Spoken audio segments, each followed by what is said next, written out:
നമസ്തേ. അതുവരെ താണ്ഡവമാടിയിരുന്നവർ, അതുവരെ അനീതിയും അക്രമവും അഴിച്ചുവിട്ടിരുന്നവർ, ഇവരൊക്കെ സൈലന്റ് ആകുന്ന ഒരു സമയമുണ്ട്. അതുവരെ വലിയ ആറ്റിറ്റ്യൂഡ് കാണിച്ച് നടന്ന ഈ വ്യക്തികൾ, അതുവരെ ഫേക്ക് ഹീറോ ചമഞ്ഞ് നടന്നതായിട്ടുള്ള ഈ വ്യക്തികൾ, അതുവരെ ഒരു വ്യാജ ബുദ്ധിജീവി ചമഞ്ഞ് നടന്നതായിട്ടുള്ള ഈ വ്യക്തികൾ, ഇവരൊക്കെ സൈലന്റ് ആകുന്ന ഒരു സമയമുണ്ട്. അവർ കുറേ കാലം അവരുടെ പെർഫോമൻസ് കാഴ്ചവെക്കുമെന്നുള്ളതാണ്. പക്ഷേ കർമ്മം സംസാരിക്കാനായിട്ട് തുടങ്ങുന്ന സമയത്ത് മനുഷ്യർ നിശബ്ദരാകുന്നു. ദീസ് പീപ്പിൾ ബിക്കം സൈലന്റ് എന്ന് നമുക്ക് പറയാനായിട്ട് സാധിക്കും. അതുവരെ ഉണ്ടായിരുന്ന അവരുടെ ആട്ടം അത് നിർത്തിയിട്ട് അവര് എക്സ്പ്ലെയിൻ ചെയ്യാനായിട്ടും കൺവിൻസ് ചെയ്യാനായിട്ട് ശ്രമിക്കും. മുകളിലത്തെ സ്റ്റേജിൽ നിന്ന് താഴേക്ക് ഇറങ്ങി വരും, അല്ലെങ്കിൽ ഇറക്കി വരുത്തുമെന്നുള്ളതാണ്. അത് കർമ്മമാണ്. നമ്മളുടെ പല വീഡിയോകളിലും പറയുന്ന കാര്യങ്ങൾ, എക്സ്ട്രീം ലെവലിലുള്ള സ്പിരിച്വൽ ആയിട്ടുള്ള കാര്യങ്ങൾ, അതിൻ്റെ ആഴങ്ങളിലേക്ക് നമ്മൾ പോകാറുണ്ട്. മെറ്റഫിസിക്സിനെ കുറിച്ച് നമ്മൾ സംസാരിക്കാറുണ്ട്, പാരാസൈക്കോളജിയെക്കുറിച്ച് നമ്മൾ സംസാരിക്കാറുണ്ട്, കർമ്മത്തിനെക്കുറിച്ചും നമ്മൾ സംസാരിച്ചിട്ടുണ്ട്. ബട്ട് ഈ ഒരു ടോപ്പിക്കിലേക്ക് വരുന്ന സമയത്ത് ഞാൻ പറഞ്ഞ മറ്റു ടോപ്പിക്കുകളൊക്കെ കേൾക്കുമ്പോൾ ഇപ്പോൾ വിശ്വാസമില്ലാത്ത ആളുകൾ, അല്ലെങ്കിൽ വിശ്വാസം എന്നുള്ള വാക്ക് തന്നെ എൻ്റേതല്ല, ഞാൻ പല വീഡിയോയിലും പറഞ്ഞിട്ടുണ്ട്, അവബോധമാണ് പ്രധാനപ്പെട്ട കാര്യം. എനിക്ക് വിശ്വസിക്കാം, ഞാൻ ഈ പറയുന്ന കാര്യങ്ങൾ നിങ്ങൾ കേൾക്കുന്നുണ്ടെന്നൊക്കെ എനിക്ക് വിശ്വസിക്കാം. ബട്ട് നമ്മൾ ബോധ്യപ്പെടുന്നത്, നമ്മുടെ ബോധത്തിനെ വളർത്തുന്നത് വഴി എല്ലാ കാര്യങ്ങളെയും നമുക്ക് നമ്മുടെ ബോധത്തിൻ്റെ ഉള്ളിലേക്ക് കൊണ്ടുവരാനായിട്ട് സാധിക്കുമോ? Expansion of our consciousness. ഞാൻ അതിനെക്കുറിച്ച് ആഴത്തിൽ ഇപ്പം സംസാരിക്കുന്നില്ല, ബിക്കോസ് ഈ ഒരു ടോപ്പിക് എന്ന് പറയുന്നത് വേറെ ആയതുകൊണ്ട് തന്നെ. പക്ഷേ ഞാൻ ഈ പറഞ്ഞു വന്ന കാര്യം എന്താണെന്ന് വെച്ചിട്ടുണ്ടെങ്കിൽ, സ്പിരിച്വാലിറ്റിയെ കുറിച്ച് പറയുമ്പോഴൊക്കെ നിരീശ്വരവാദികളായിട്ടുള്ള ആളുകൾ, അല്ലെങ്കിൽ യുക്തിവാദികളെന്ന് സ്വയം നടിക്കുന്നതായിട്ടുള്ള വ്യക്തികൾ, അവരൊക്കെ ചിലപ്പോൾ വിചാരിക്കും, ഇതൊക്കെ ഇല്ലാത്ത കാര്യം, എന്താണ് ഇയാൾ ഇരുന്ന് ഈ സംസാരിക്കുന്നത്, ഇതിലൊക്കെ വിശ്വസിക്കുന്ന ആളുകൾ ഇന്നും ഉണ്ടോ? ഞാൻ മതത്തിൻ്റെ സ്പിരിച്വാലിറ്റി അല്ല പറയുന്നത്. നമ്മളിവിടെ പറയുന്ന സ്പിരിച്വാലിറ്റി കുറച്ചും കൂടി നമുക്ക് സയൻറ്റിഫിക്കലി വാലിഡേറ്റ് ചെയ്യാനായിട്ട് പറ്റുന്നത്, അല്ലെങ്കിൽ അതിനോട് കുറച്ചെങ്കിലും ലോജിക്കലി അടുത്ത് നിൽക്കുന്ന രീതിയിലാണ് നമ്മൾ പറഞ്ഞുകൊണ്ടിരിക്കുന്നത്. കാരണം നമ്മൾ കാണുന്നതിനെ മാത്രമാണ് വിശ്വസിക്കുന്നുള്ളൂ, അല്ലെങ്കിൽ നമ്മുടെ ഇന്നർ അവയർനെസ്, നമ്മുടെ എക്സ്പീരിയൻസിൽ കൂടെ കിട്ടുന്നതായിട്ടുള്ള കാര്യങ്ങളെക്കുറിച്ച് നമ്മൾ അവബോധം ഉണ്ടാക്കുന്നു. ഇതൊക്കെയാണ് നമ്മൾ ചെയ്യുന്നത്. ഇതിൻ്റെ കോംപ്ലിക്കേറ്റഡ് ആയിട്ടുള്ള കാര്യങ്ങളിലേക്ക് ഞാൻ പോകുന്നില്ല. പക്ഷേ ഇവർക്കൊന്നും നിരാകരിക്കാനായിട്ട് കഴിയാത്തൊരു കാര്യമാണ് കർമ്മം എന്ന് പറയുന്നത്. കർമ്മ, for every action there will be an equal and opposite reaction എന്ന് സയൻസ് തന്നെ പറയുന്നത് നമുക്ക് കാണാനായിട്ട് സാധിക്കും. ഫിസിക്കൽ വേൾഡിൽ ഫിസിക്കലായിട്ടുള്ള നമ്മുടെ ഏത് കർമ്മത്തിനും ഈ സയന്റിഫിക് ലോയ്ക്ക് തത്തുല്യമായിട്ടുള്ളത് ആണ് എന്ന് ഞാൻ പറയുന്നില്ല. പക്ഷെ മനുഷ്യന്റെ പ്രവർത്തികൾക്ക് തിരിച്ചു കിട്ടുന്നതായിട്ടുള്ള ഫലം എന്ന് പറയുന്നത് അത് ഇമ്മീഡിയറ്റ്ലി അല്ലെങ്കിലും തീർച്ചയായിട്ടും അല്പം വൈകിട്ടാണെങ്കിലും വഴി തെറ്റാതെ ഞാൻ വന്നിരിക്കുമെന്നാണ് കർമ്മം നമ്മളോട് പറയുന്നത്. അതുകൊണ്ട് നമ്മുടെ ജീവിതത്തിൽ നമുക്ക് പ്രതികാരമില്ല. It's not the time for revenge എന്ന് ഞാൻ പറയുകയാണ്. അതിനു പകരം ലെറ്റ് കർമ്മ ഡു എവറിത്തിങ്. എല്ലാം കർമ്മം നോക്കിക്കൊള്ളും. യൂണിവേഴ്സിന്റെ ഒരു ഓപ്പറേഷണൽ മോഡ് തന്നെയാണ് ഈ കർമ്മം എന്ന് പറയുന്നത്. അത് ഒരുപാട് കോംപ്ലിക്കേറ്റഡ് ആയിട്ടുള്ള രീതിയിലാണ് അത് വർക്ക് ചെയ്യുന്നത്. അവിടേക്ക് ചിലപ്പോൾ ജന്മങ്ങൾ, ഈ ജന്മത്തിലെ കർമ്മങ്ങൾ, മുൻ ജന്മത്തിൽ ചെയ്തതായിട്ടുള്ള കാര്യങ്ങൾ, പൂർവ്വ പിതാമഹന്മാരുടെ കർമ്മങ്ങൾ, ഇങ്ങനെ പല കാര്യങ്ങളും വളരെ മിക്സഡ് ആയിട്ട് കിടക്കുന്ന ഒരു കോംപ്ലിക്കേറ്റഡ് ആയിട്ടുള്ളൊരു കാര്യമാണ് ഈ കർമ്മ എന്ന് പറയുന്നത്. അപ്പോൾ മനുഷ്യൻ അഴിഞ്ഞാടുന്ന സമയത്ത് അവനെ ആരാണ് പിടിച്ചു കെട്ടുവാനായിട്ട് വരിക എന്ന് ചോദിച്ചു കഴിഞ്ഞാൽ അത് കാലനല്ല, അത് കർമ്മമാണ് എന്നാണ് ഞാനിവിടെ പറഞ്ഞു വെക്കുന്നത്. മുൻപ് അഹങ്കരിച്ച് നടന്നവൻ പിന്നീട് പെട്ടെന്ന് സൈലന്റ് ആകുകയാണ്. അവൻ അല്ലെങ്കിൽ അവൾ എക്സ്പ്ലനേഷൻ മോഡിലേക്ക് മാറുകയാണ്. മറ്റുള്ളവരെ കൺവിൻസ് ചെയ്യാനായിട്ട് ശ്രമിക്കുകയാണ്. മുകളിൽ നിന്ന് താഴേക്ക് ഇങ്ങോട്ട് ഇറങ്ങുകയാണ്. ഈ കർമ്മത്തിന്റെ പ്രവർത്തനം അവിടെ സ്റ്റാർട്ട് ചെയ്തു എന്നുള്ളതാണ്. ഈ വീഡിയോയിൽ നമ്മൾ കാണാൻ പോകുന്നതും അത് തന്നെയാണ്. കർമ്മം സംസാരിക്കുന്ന സമയത്ത് മനുഷ്യർ നിശബ്ദരാകുന്നു. എങ്ങനെയാണ് ഈ കർമ്മം സംസാരിക്കുന്നത്, അതിന്റെ അടയാളങ്ങൾ, ഇങ്ങനെ പല കാര്യങ്ങൾ കർമ്മത്തിനെ കുറിച്ച് നമ്മൾ നിരീക്ഷിക്കാനായിട്ട് പോവുകയാണ്. നമ്മൾ പലരും വേദന അനുഭവിക്കുന്നത് കണ്ടിട്ടുണ്ട്, ദുഃഖം അനുഭവിക്കുന്നത് കണ്ടിട്ടുണ്ട്, മാനസിക സംഘർഷങ്ങൾ അനുഭവിക്കുന്നത് കണ്ടിട്ടുണ്ട്, പരാജയത്തിന്റെ വേദനയുടെ കയ്പ് നീര് കുടിക്കുന്നത് നമ്മൾ കണ്ടിട്ടുണ്ട്.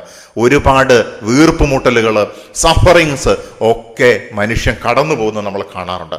പക്ഷെ ആ വേദനയൊന്നും അത് അനുഭവിക്കുന്നവളുടെ വേദനയുടെ അത്രയുമായിട്ട് നമുക്ക് ഒരിക്കലും മനസ്സിലാക്കാനായിട്ട് സാധിക്കില്ല. എന്നാണോ ആ വേദന നിനക്ക് വന്നു ചേരുന്നത്, ആ സമയത്ത് മാത്രമാണ് നമുക്കതിൻ്റെ യഥാർത്ഥത്തിലുള്ള പെയിൻ, അതിൻ്റെ വെയിറ്റ്, അതിൻ്റെ കയ്പ്, അതിൻ്റെ വീർപ്പുമുട്ടൽ, അതിൻ്റെ സഫറിങ് നമുക്ക് മനസ്സിലാകുന്നത്. സോ മറ്റുള്ളവരെ ഒറ്റിക്കൊടുക്കുന്ന ആളുകൾ, മറ്റുള്ളവരെ പുറത്താക്കുന്ന ആളുകൾ ഒരുപാട് കാലം പ്രണയിച്ചു, വർഷങ്ങളോളം ഒരുമിച്ച് ജീവിക്കുമെന്നുള്ള വാഗ്ദാനം കൊടുത്തിട്ട് നിരപരാധിയായിട്ടുള്ള വ്യക്തിയെ ചവറ്റുകൊട്ടയിലേക്ക് അല്ലെങ്കിൽ വഴിയരികിലേക്ക് മാറ്റിവിടുന്നതായിട്ടുള്ള വ്യക്തികളെ സംബന്ധിച്ചിടത്തോളം ബിട്രയൽ അല്ലെങ്കിൽ ഒറ്റുകൊടുക്കുക എന്ന് ഞാൻ തന്നെ പറയുകയാണ് അതിനെ. അങ്ങനെയുള്ള സമയത്ത് തീർച്ചയായിട്ടും എപ്പോഴാണോ ഇത് ചെയ്ത വ്യക്തിക്ക് അയാൾ വിചാരിച്ചതായിട്ടുള്ള കാര്യങ്ങളിൽ നിന്നും വ്യക്തികളിൽ നിന്നും ഈ റിജക്ഷൻ കിട്ടുന്നത്, ആ സമയത്താണ് അതിന്റെ വേദന മനസ്സിലാകുകയുള്ളൂ. അതുപോലെ തന്നെ ഡിസ്റെസ്പെക്ട് ചെയ്യുന്ന സമയത്ത്, മാനിപ്പുലേറ്റ് ചെയ്യുന്ന സമയത്ത്, ഇത് ചെയ്യുന്ന വ്യക്തിയും മാനിപ്പുലേറ്റ് ചെയ്യപ്പെടും അല്ലെങ്കിൽ ഡിസ്റെസ്പെക്ട് ചെയ്യപ്പെടും. ചില സമയത്ത് അപമാനത്തിന്റെ ഭാരം, അപമാനത്തിന്റെ വേദന എന്നൊക്കെ പറയുന്നത് അത് ചിലപ്പോൾ കുടുംബത്തിലായിരിക്കാം, അല്ലെങ്കിൽ നാട്ടുകാരുടെ മുന്നിലായിരിക്കാം, അല്ലെങ്കിൽ ജോലി സ്ഥലത്തായിരിക്കാം, പഠിക്കുന്ന സ്ഥലത്തായിരിക്കാം. ഇതൊരു വ്യക്തിയോട് ചെയ്യുന്ന സമയത്ത് അനുഭവിക്കുന്നവൻ, അവന്റെ വേദന ചെയ്യുന്നവൻ ഒരിക്കലും മനസ്സിലാവില്ല എന്നുള്ളതാണ്. അതെന്നാണോ അവന് തിരിച്ചു കിട്ടുന്നത് അതുവരെ. സോ ഞാൻ പറയുകയാണ്, ഇങ്ങനെ ചെയ്യുന്ന ആളുകളെ സംബന്ധിച്ചിടത്തോളം അവരുടെ ഇത്തരത്തിലുള്ള ഓരോ പ്രവൃത്തിയും എനർജിയാണ്. ഈ എനർജി എന്ന് പറയുന്നത് ഒരിക്കലും നശിക്കാത്തൊരു സാധനമാണ്. ഇത് യൂണിവേഴ്സിലേക്ക് ഇങ്ങനെ ട്രാൻസ്മിഷൻ ചെയ്യപ്പെടുന്ന സമയത്ത് ഈ എനർജിയുടെ ഫോം മാറ്റാം. ഫോർ എക്സാമ്പിൾ, എല്ലാ മനുഷ്യന്റെ ഉള്ളിലും പോസിറ്റീവായിട്ടുള്ള എനർജി ഉണ്ട്. അതുകൊണ്ടാണ് അവൻ വരുന്നത്, അല്ലെങ്കിൽ ഈ പ്രപഞ്ചത്തിൽ നിന്ന് നമുക്ക് ആക്സസ് ചെയ്യാനായിട്ട് സാധിക്കുന്നത്. ഞാൻ മുൻപ് നമ്മുടെ പ്രാണിക് എനർജിയെ കുറിച്ചൊക്കെ പറഞ്ഞിട്ടുണ്ട്. വാട്ട് എവർ ഇറ്റ് ഈസ്, നമ്മൾ ഏതൊരു ബ്ലാക്ക് മജീഷ്യൻ ആയിക്കോട്ടെ, അയാൾ ഉപയോഗിക്കുന്നത് പോലും പോസിറ്റീവ് എനർജിനെയാണ്. അപ്പൊ ഊർജത്തിനെ നമുക്ക് ഒരു രൂപത്തിൽ നിന്ന് മറ്റൊരു രൂപത്തിലേക്ക് മാറ്റാം. അപ്പൊ ഈ പോസിറ്റീവ്, ഇതൊക്കെ ഒരു വേർഡിങ് ആണ് കേട്ടോ. ഈ പോസിറ്റീവ് നെഗറ്റീവ് എന്നുള്ളത് നമ്മൾ സാധാരണ കാണുന്ന ഇലക്ട്രിക് കറണ്ടിൽ ആ രീതിയിൽ എടുക്കരുത്. ഇതൊക്കെ വേർഡിങ് ആണ്. നന്മ തിന്മ എന്നൊക്കെയുള്ള രീതിയിൽ തന്നെയാണ് ഉദ്ദേശിക്കുന്നത്. അപ്പൊ നന്മയുടെ എനർജിയെ, ഈ ഊർജത്തിനെ തിന്മയിലേക്ക് കൺവേർട്ട് ചെയ്യുന്ന സമയത്ത് അല്ലെങ്കിൽ ട്രാൻസ്ഫോം ചെയ്യുന്ന സമയത്ത് തീർച്ചയായിട്ടും ഇത് നശിക്കുന്നില്ല. അപ്പൊ അതവിടെ ഉണ്ട്. ദെൻ അത് പോയി കറങ്ങി തിരിഞ്ഞു വരുന്ന സമയത്ത് തീർച്ചയായിട്ടും ഇത് ചെയ്ത വ്യക്തിക്ക് ശക്തമായിട്ടുള്ള തിരിച്ചടി കിട്ടുമെന്നുള്ളത്, ഇപ്പൊ എന്നെ സംബന്ധിച്ചിടത്തോളം ഞാൻ വിശ്വാസം എന്ന് പറയുന്നില്ല, എന്നെ സംബന്ധിച്ചിടത്തോളം അത് അവബോധമാണ്, എൻ്റെ പേഴ്സണൽ എക്സ്പീരിയൻസ് ആണ്, ഞാൻ മനസ്സിലാക്കിയിട്ടുള്ള ഒരു സത്യമാണ്. എൻ്റെ ഈ തലയിലേക്ക് എനിക്ക് പ്രപഞ്ചം തെളിച്ചു തന്നതായിട്ടുള്ള ഒരു കാര്യമാണ്. ഇത്തരത്തിലുള്ള എനർജി, അതിൻ്റെ പ്രവർത്തനം എന്ന് പറയുന്നത്, കർമ്മം എന്ന് പറയുന്നത്, ചെയ്യുന്ന ഓരോ വലുതും ചെറുതുമായിട്ടുള്ള കാര്യങ്ങൾക്ക് തീർച്ചയായിട്ടും അത് മറ്റുള്ള മനുഷ്യനിൽ ഇമ്പാക്റ്റ് ഉണ്ടാക്കിയിട്ടുണ്ടെങ്കിൽ തീർച്ചയായിട്ടും അതേപടി നമുക്ക് ലഭിക്കുമെന്നുള്ളതാണ്. Not soon but definitely, immediately അല്ല, ബട്ട് ഡെഫിനറ്റ്ലി അത് നമുക്ക് കിട്ടുമെന്നുള്ളതാണ്. ഇങ്ങനെ ചെയ്യുന്ന ഓരോ വ്യക്തികൾക്കും സംഭവിക്കാനായിട്ട് പോകുന്നത് കാത്തിരിക്കുന്ന സമയത്ത് കാണാനായിട്ട് സാധിക്കും. ഇനി അടുത്തതായിട്ട് പറയാം, ഇങ്ങനെയുള്ള ദുഷ്കർമ്മങ്ങൾ ചെയ്യുന്ന വ്യക്തികളെ സംബന്ധിച്ചിടത്തോളം അവരുടെ സമാധാനം എന്ന് പറയുന്നത് വളരെ സ്ലോലിയാണ് നശിക്കുക എന്നുള്ളതാണ്. പുറമെ നോക്കുന്ന സമയത്ത് വലിയ പവർഫുൾ ആയിട്ട് നമുക്ക് തോന്നും എന്നുള്ളതാണ്. അത് പ്രപഞ്ചത്തിന്റെ ഒരു ബ്ലഫ് ഗെയിം അല്ലെങ്കിൽ ബ്ലഫ് മാസ്റ്ററാണ് പ്രപഞ്ചം എന്ന് ഞാൻ പറയുകയാണ്. ഒരു കൺകെട്ടിയുള്ള കളിയാണ് അവിടെ പ്രപഞ്ചം കാഴ്ചവെക്കുന്നത് എന്നുള്ളതാണ്. ദുഷ്ടനെ പന പോലെ വളർത്തുമെന്ന് പല ഗ്രന്ഥങ്ങളിലും എഴുതപ്പെട്ടത് നമുക്കറിയാവുന്ന കാര്യമാണ്. അതുകൊണ്ട് ഞാൻ പറയാണ്, ഇങ്ങനെയുള്ള പ്രവർത്തികൾ ചെയ്യുന്ന ആളുകൾ ഇങ്ങനെ വളർന്നു പോകുന്നു. ശക്തരാണല്ലോ എന്ന് നമ്മൾ പുറമെ വിചാരിക്കുന്ന സമയത്തും അവരത് ചെയ്ത് ഏതാനും മാസങ്ങൾക്കുള്ളിൽ തന്നെ അവരുടെ ഉള്ളിൽ തന്നെ ഇന്റേണൽ കോൺഫ്ലിക്റ്റ് സ്റ്റാർട്ട് ചെയ്യുന്നത് നമുക്ക് മനസ്സിലാക്കാനായിട്ട് സാധിക്കും. നിങ്ങളൊരു ഡീപ്പർ ലെവലിൽ അവയർനെസ് ഉള്ള, എക്സ്പാൻഡഡ് കോൺഷ്യസ്നെസ് ഉള്ള ഒരു വ്യക്തിയാണ് എന്നുണ്ടെങ്കിൽ, അല്ലെങ്കിൽ യാഥാർത്ഥ്യം അങ്ങനെയാണ്, ഇന്റേണലിയാണ് കർമ്മ ആദ്യം ഈ റിവേഴ്സ് രീതിയിലുള്ള അടി തുടങ്ങുന്നത്. അതുകൊണ്ട് തന്നെ ഇങ്ങനെയുള്ള വ്യക്തികൾ പുറത്ത് നോർമലാണ് എന്ന് തോന്നുമെങ്കിലും ഉള്ളിൽ പ്രഷർ ഉണ്ടായിരിക്കുമെന്നുള്ളതാണ്. ബിക്കോസ് കർമ്മ അറ്റാക്സ് ഇന്റേണലി ഫസ്റ്റ്. ദുഷ്കർമ്മം ചെയ്യുന്ന വ്യക്തികളെ സംബന്ധിച്ചിടത്തോളം ആദ്യകാലത്ത് ഒറ്റപ്പെടലിലൂടെ അലഞ്ഞ വ്യക്തികൾ, അതിൻ്റെ ആ ഒരു നെഗറ്റീവായിട്ടുള്ള എഫക്റ്റ്, കാരണം സ്പിരിച്വലി അഡ്വാൻസ്ഡ് അല്ലാത്തൊരു വ്യക്തി ഒറ്റപ്പെടലിലേക്ക് പോയിട്ടുണ്ടെങ്കിൽ അത് അയാൾക്ക് നെഗറ്റീവായിട്ടുള്ള ഫീലിംഗ് ആയിരിക്കും ഉണ്ടാക്കുക എന്നുള്ളതാണ്. ആ നെഗറ്റീവ് ഫീലിംഗിൽ കൂടെ നടന്നു ദുഷ്കർമ്മം സ്റ്റാർട്ട് ചെയ്തു. പല രീതിയിലുള്ള മോഹന വാഗ്ദാനങ്ങൾ കൊടുത്തുകൊണ്ട്, അല്ലെങ്കിൽ പല രീതിയിലുള്ള പ്രവർത്തികൾ കാഴ്ചവെക്കുന്ന സമയത്ത് താൽക്കാലിക ലാഭത്തിന് വേണ്ടിയോ, അല്ലെങ്കിൽ ഇവരുടെ ഈ വ്യാജ ബുദ്ധിജീവികളുടെ വലയിൽ വീഴുന്നതായിട്ടുള്ള കീടങ്ങൾ പോലുള്ള വ്യക്തികൾ ഇവരുടെ ചുറ്റിനും കൂടുമെന്നുള്ളതാണ്. എത്ര അരണ്ട പ്രകാശമാണെങ്കിലും ചില പ്രാണികൾ അതിലേക്ക് എത്തിച്ചേരും. അപ്പൊ ഈ വ്യക്തികൾ ചുറ്റിനും കൂടുന്ന സമയത്ത് ഇവർ വിചാരിക്കുന്നത് ഞാൻ പവർഫുൾ ആയി എന്നുള്ളതാണ്. ബട്ട് ഞാൻ പറയാണ്, ഇന്റേണൽ ക്രാക്ക് അത് ഉടനെ തന്നെ സംഭവിക്കും എന്നുള്ളതാണ്. കാരണം പല രീതിയിൽ ഇങ്ങനെ ഒത്തുകൂടിയതായിട്ടുള്ള വ്യക്തികൾ, അവരുടെ ഇടയിൽ മിസ്അണ്ടർസ്റ്റാൻഡിങ്, ഡൗട്ട്, അതുപോലെ തന്നെ തമ്മിലുള്ള ഈഗോ ക്ലാഷുകൾ, ഇതിൽ നിന്ന് എനിക്ക് എന്ത് കിട്ടി അല്ലെങ്കിൽ ബെനിഫിറ്റ് കിട്ടിയതിന് ശേഷം ഇവരെല്ലാം പല വഴിക്ക് പോയിട്ട് ആദ്യം സറൗണ്ടഡ് ആയിരുന്നതായിട്ടുള്ള ഈ വ്യക്തി ഐസൊലേറ്റ് ആകുമ്പോൾ തന്നെ നമുക്ക് മനസ്സിലാക്കാനായിട്ട് സാധിക്കും കർമ്മം അതിന്റെ പണി തുടങ്ങി എന്നുള്ളത്. റോങ് ആയിട്ടുള്ള ആക്ഷൻസ് സ്ലോലി ഒരു പേഴ്സന്റെ സർക്കിളിനെ എംപ്റ്റി ചെയ്യുകയാണ്. അവന്റെ കൂടെ നിന്ന ആളുകൾ പതിയെ പതിയെ ഒഴിഞ്ഞു പോവുകയാണ്. അടുത്തതായിട്ട് ഇവരുടെ പ്ലാനുകൾ ഫെയിലാകും, ഒന്നിന് പുറകെ ഒന്നായിട്ട് പരാജയപ്പെടും.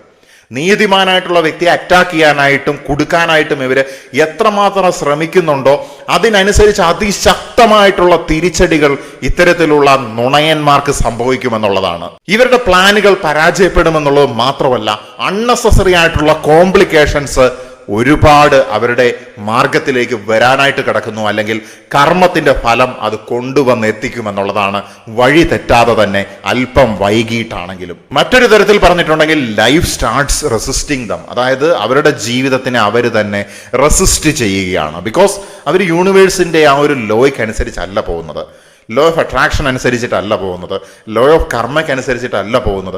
അവർ പോകുന്നത് അവരുടേതായിട്ടുള്ള ഇൻസ്റ്റിങ്ഷനായിട്ടുള്ള ജഡത്തിന്റെ ലോ അല്ലെങ്കിൽ ജഡത്തിന്റെ മോഹങ്ങൾ അനുസരിച്ചിട്ടാണ്. അപ്പൊ അതിനൊരു ലോ എന്ന് തന്നെ നമുക്ക് പറയാനായിട്ട് സാധിക്കില്ല. മോഹങ്ങൾ, ഡിസയേഴ്സ്, ആഗ്രഹങ്ങൾ അതൊരുപാട് ശാപമായിട്ട് പിന്നീട് മാറുകയും ചെയ്യുമെന്നുള്ളതാണ്. നമ്മുടെ ബോഡി നേരെ എങ്ങോട്ടാ പോകുന്നത്? നമ്മുടെ ബോഡി നേരെ പോകുന്നത് ഗ്രേവ് യാർഡിലേക്കാണ്, അല്ലെങ്കിൽ ശവക്കല്ലറകളിലേക്കാണ് എന്നുള്ളത് നമുക്കറിയാവുന്ന കാര്യമാണ്.